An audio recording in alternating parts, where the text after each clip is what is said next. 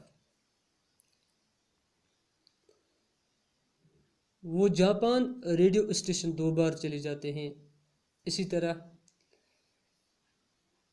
زنانہ university میں بھی وہ 2 بار چلے جاتے ہیں، اسی چھتری کے بھول جانے کی وجہ سے۔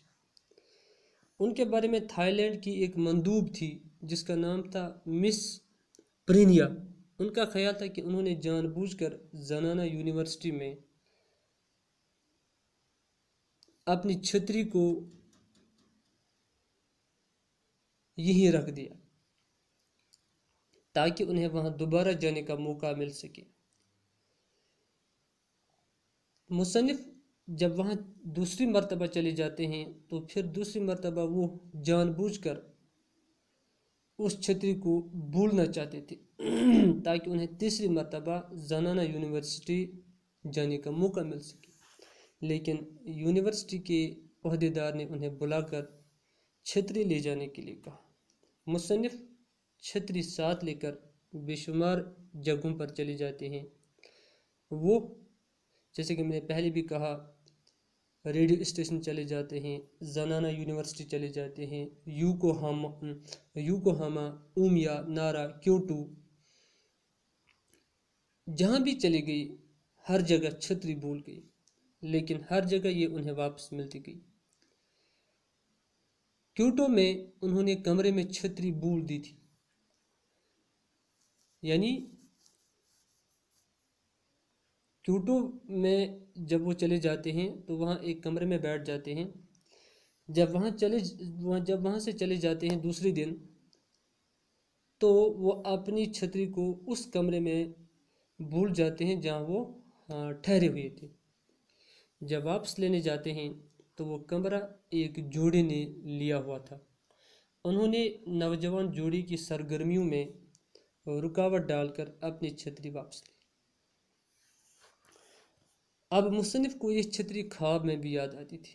جاپان میں عام مقامات پر چھتریاں رکھنے کے اسٹینڈ بنے ہوئے ہیں جن میں چھتری رکھنے کے بعد تالا بھی لگایا جا سکتا ہے اور چابی اپنے پاس لی جا سکتی ہے۔ یونیسکو کے بس ڈرائیور بھی اب مصنف کی چھتری کا پوچھا کرتے تھے کہ کیا مسٹر حسین کی چھتری بس میں آ گئی ہے۔ وہ مجتبی حسین کو مسٹر حسین کے نام سے پکارتے تھے، اور وہ جو بس ڈرائیور تھے وہ بھی اب ان کی جان پہچان مسٹر حسین سے ہو چکی تھی، مجتبی حسین سے۔ اب وہ مسٹر حسین انہیں پکارتے تھے اور وہ ڈرائیور حضرات کہتے تھے کہ مسٹر حسین کی چھتری بس میں آ گئی ہے۔ حالانکہ جاپان میں قیام کے دوران مصنف کو اس چھتری کی ضرورت صرف 2 منٹ کے لیے پڑی، کیونکہ ان کے جاپان کے قیام کے دوران وہاں بارش نہیں ہوئی۔ ایک دن تھوڑی سی بوندا باندی ہوئی تھی تو مصنف نے چھاتا کھولنا چاہا، لیکن ان سے جاپانی چھتری کھل نہ پائی۔ انہوں نے اس سلسلے میں ایک جاپانی کی مدد لی، لیکن جو ہی چھتری کھلی بارش بند ہو گئی۔ اب مصنف سے چھتری بند بھی نہیں ہو پاتی تھی، انہوں نے مجبور ہو کر ایک اور جاپانی سے چھتری بند کروائی۔ تو مصنف نے ایک دکان پر اس چھتری کی قیمت پوچھی تو معلوم ہوا کہ 1000 ین کی ہے۔ اس کے بعد مصنف نے حساب لگایا کہ چھتری کو بھولی ہوئی جگہوں سے واپس لانے میں ان کے 5000 ین خرچ ہو گئی۔ اس رقم میں وہ فون کا 200 روپیہ بھی شامل تھا جو ان کی بیوی نے چھتری سے گھبرا کر نہیں کیا تھا۔ جاپان سے واپس آنے سے پہلے مصنف نے یہ چھتری مس جو کو یہ کہہ کر سونپ دی کہ انہوں نے اس کا استعمال صرف ایک بار کیا ہے اور وہ بھی 2 منٹ کے لیے۔ چھتری سونپتے مصنف کو دکھ ہوا۔ مصنف اس چھتری کی یادیں لے کر واپس ہندوستان آتے ہیں کہ انہوں نے گویا کہ انہوں نے گویا جان بوجھ کر وہ چھتری جاپان میں چھوڑ دی تھی تاکہ وہ اسے لینے کے بہانے پھر جاپان جا سکیں۔ مصنف امید کرتے ہیں کہ وہ ایک دن پھر جاپان چلے جاتے ہیں۔ تو مائی ڈیئر اسٹوڈنٹس، یہ ہم نے اس یونیسکو کی چھتری کا مختصر سا خلاصہ پیش کیا۔ تو اب یہاں پر کچھ سوالات ہیں، مختصر سے سوالات ہیں۔ تو یہ سوالات جو آپ اسکرین پر دیکھ رہے ہیں، تو پہلا سوال ہے یونیسکو میں مصنف کو دوسرے دن کیا ملا تھا؟ تو یہ ہم نے پہلے ہی پڑھا کہ یونیسکو میں مصنف کو یعنی مجتبیٰ حسین کو دوسرے دن چھتری ملی تھی۔ مصنف جاپان کیوں گیا تھا؟ تو مصنف جاپان ایک صحافی کی حیثیت سے چلے جاتے ہیں۔ چھتری پر مصنف کا نام کس طرح لکھا گیا تھا؟ تو چھتری پر مصنف کا نام گم ٹیپ سے چپکایا گیا تھا۔ مصنف کو کس کس جگہ پر چھتری ڈھونڈنے کے لیے دوبارہ جانا پڑا؟ جہاں بھی وہ گئی وہاں انہیں دوبارہ جانا پڑا، مثال کے طور ریڈیو اسٹیشن، زنانہ یونیورسٹی، یوکوہاما، اومیا، کیوٹو وغیرہ۔ جہاں بھی وہ چلے گئی وہاں وہ اپنی چھتری کو بھول گئی۔ چھتری کی قیمت کتنی تھی؟ اس کو بھی ہم نے پڑھا 1000 ین۔ چھتری ڈھونڈنے میں مصنف کا کل کتنا نقصان ہوا؟ یہ بھی ہم نے پڑھا 5000 ین۔ مصنف جاپان میں کتنے دن رہا؟ مصنف جاپان میں 35 دن رہا۔ ہمارے اسٹوڈنٹس، یہ جو ہمارے آبجیکٹو ٹائپ کے سوالات 15 سوالات تقریباً پوچھے جاتے ہیں ایگزام میں، تو ان سوالات میں کوئی نہ کوئی سوال پوچھا جاتا ہے ایگزام میں، تو اس لیے ان مختصر سے سوالات کا جواب بھی میں نے دیا۔ باقی وسلام۔